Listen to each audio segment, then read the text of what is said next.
બનાસકાંઠાની એક દૂધ મંડળીમાં એવી વિચિત્ર ઘટના બની કે સૌ ચોંકી ગયા। વાત જ એવી છે કે પશુપાલકોએ ઉગ્ર વિરોધ શરૂ કર્યો છે। દાવા પ્રમાણે વડગામના કોદરામ ગામની દૂધ મંડળીમાં વાર્ષિક અહેવાલ રજૂ થયો, જેમાં 11 લાખ રૂપિયાનું દૂધ ઘટ્યું। એટલે કે 11 લાખ રૂપિયાનું દૂધ ક્યાંક ગાયબ થઈ ગયું।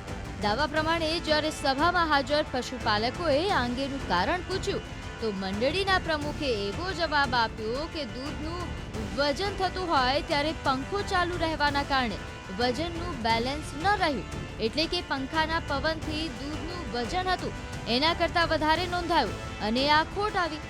આ પ્રકારના જવાબ બાદ પશુપાલકોએ વિરોધ શરૂ કર્યો છે અને મોટી ગેરરીતિ થયા હોવાના આરોપ સાથે તપાસની માંગ ઉઠી છે। આ મંડળી દ્વારા વાર્ષિક અહેવાલ છેલ્લા 6-7 વર્ષથી ક્યારેય આપવામાં આવતો નથી। તો એક પશુપાલકે એવું પૂછ્યું કે વાર્ષિક અહેવાલ આપો, તો મંત્રી દ્વારા એક કોપી આપવામાં આવી। એક કોપી આપી તો એની અંદરથી અમે મોટી તપાસ કરી તો 11 લાખના દૂધની ઘટ જાણવા મળી।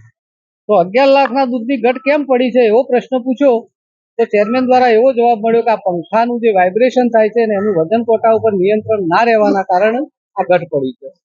હવે વિચાર કરો કે અમારી મંડળી દિવસનું 20,000 લીટર દૂધ ભરાવે છે અને 11 લાખની ઘટ પડતી હોય તો થાવર જેવી નંબર 1 મંડળી છે એની અંદર તો મોટી ઘટ હોવી જોઈએ।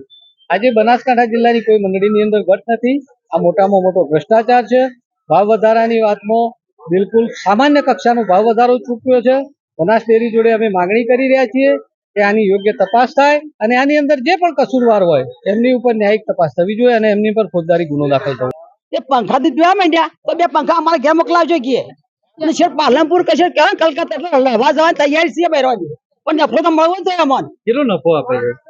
નફો આલે 25,000 આલે, કોઈને 50,000 આલે, કોઈને ₹100। હું પૈસા આયા અમારા દૂધના તો વહેલા ઉઠીને બહેરોમાંથી આટલી નહીં મતતા એ તમારા બરાબર દૂધ જ પીસી ગયા, પણ એવું ના ચાલે ભાઈ। બહેરોમાંથી રોડે બહેરો સે મોટો કરવો હોય તેને મોટો થઈ જાય ભાઈ। ડેરી વાળા તો કોઈ બોલતા જ નથી, એ તો કોઈ બોલતા જ નથી। એને કીધું અમારે પૂરું જ થતું નતું બધું ડેરીમાં, તો દાડાનો 2 ટેન્કર દૂધ થાય તો ડેરી પૂરું ના થાય? એ તો કઈ દૂધ ના હોય તો ના ના લો તો અમે તો જઈએ, છોકરો જીવડાવવા પડે ના જીવડાવવા પડે? અને પંખા દૂધ પી જાય ચાલે? મોની હોય તો પી જાય।